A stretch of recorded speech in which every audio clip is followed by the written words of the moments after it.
We're back in the field with Patrick as he heads out to a soft side 360 muddy box blind in an area of the property dubbed Whitetail Valley. We've seen a few mature-looking aoudad regularly show up on our stealth cams, and Patrick's hoping they'll show up again this evening. All right, so we just climbed into the stand. We got in late, got settled in at about 3:15. There's been a bunch of aoudad and some really big rams hanging out around here, as well as a couple of really big pigs. We still got several days left to hunt, but it feels really, really good this afternoon. Our wind is okay. If they come from the direction that we think they're gonna come from, it ought to be a pretty darn good hunt. So we're gonna get settled in here and see what happens. We got settled in and we waited and waited and waited.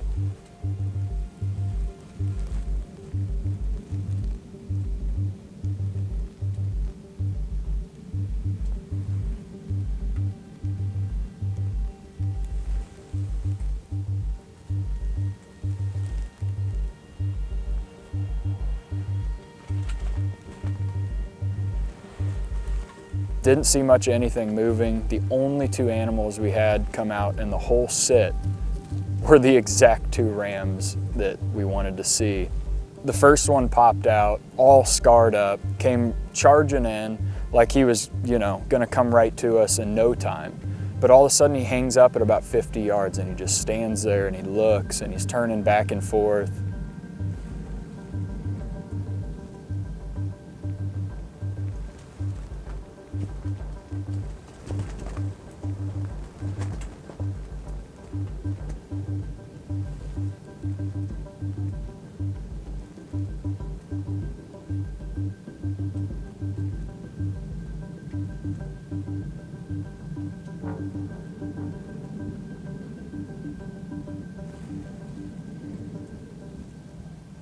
And then all of a sudden the second one pops out. The second one's got this big, beautiful chaps hanging off of him, swaying in the wind. There's wind blowing 10 or 15 miles an hour. And it wasn't till that second one got up to him that they both kind of took a few more steps forward and then bedded down about 50 yards from us, which can be good and bad, right? It was awesome because it let me calm down a little bit, get your heart rate under control, kind of calm those nerves. But at the same time, now you're building up all this anticipation and all this nervousness of like, what's gonna happen next? Are they gonna get up? Are they gonna come in? And so it's just a really cool experience to sit there and watch these things just bedded down at 50 yards, just hoping, praying that something was gonna happen, that they'd get back up.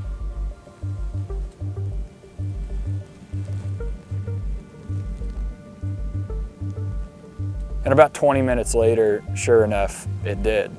They both stood up, they both walked, to within 18 to 20 yards and started feeding and just kind of spinning in circles, which caused me to draw back 4 different times on these rams, switching between the two. They were both great animals, both about the same size. So I wasn't gonna be picky, The first one that gave me a good shot, we were gonna take.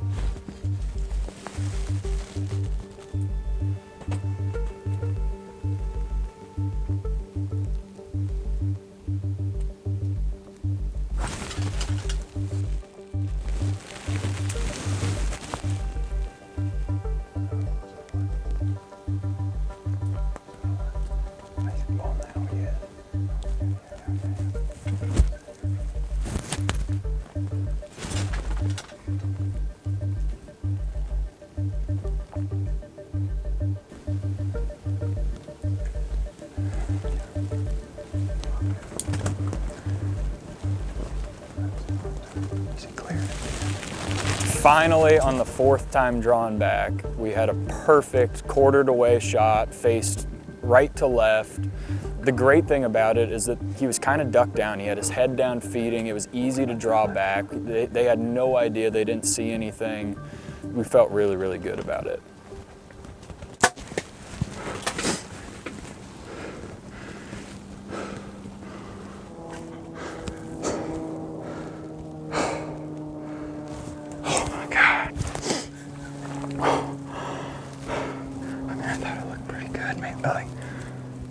Maybe a tad low, but I think with that angle, yeah.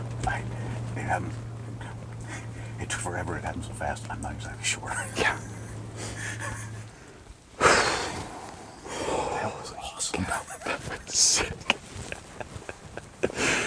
Holy cow. You couldn't script it any better. No. Oh my God. The way they came from and bedded down at 50 yards. All right, tell me the story. What happened? Oh my gosh. Just flung an arrow at an aoudad.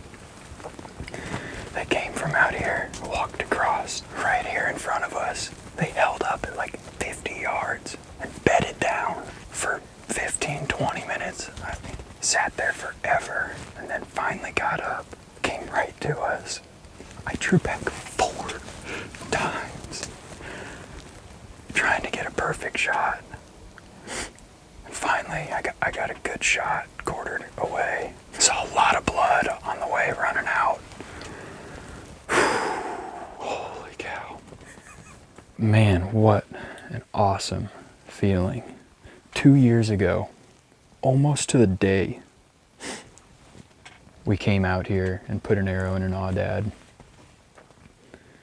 and didn't recover it. And I mean, I have had this weight on my shoulders ever since. It's just eaten at me.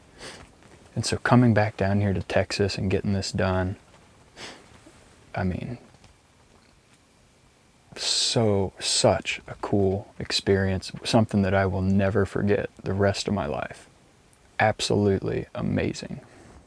After giving this aoudad his due time, Wade arrived as an extra set of eyes to assist with tracking. Oh, he's pouring. Yeah. Ah, look, that's a heart shot. Look at all the blood and the way it's splattering. Holy cow, yeah. He's splattering. I see a knock. Do you? You know what else I see? I see a big old aoudad!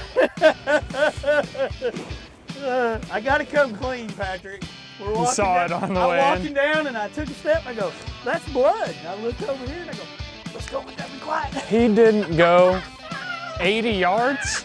That's awesome. I mean, you drove that arrow in there so good. I mean, it almost disappeared to the flexion when it went in, didn't it? Oh my gosh, man. Great shot. That's Oh, what all that practice was about, Patrick. oh my gosh. Dude, that's a big one. Dude, he is huge. Oh, glad he died close to the road. My gosh. Congratulations, Patrick. You earned that. I mean, he turned quartering away perfect for you. You waited, you put it right in the, that's pure heart. I mean, you blew his heart up. Dude. God, look at the mass on that and the length. Great chaps, clean. Gosh, we watched him run in, and I just saw his chaps swinging in the You'll wind. never forget The that. first one came Yeah. in, and you know, it just looked like an aoudad. He Yeah. came in, and you could just see it blowing, you know? You'll Just, never forget. I mean, I remember seeing them when they do that. They come in, those big old chaps, and they're so big and just majestic.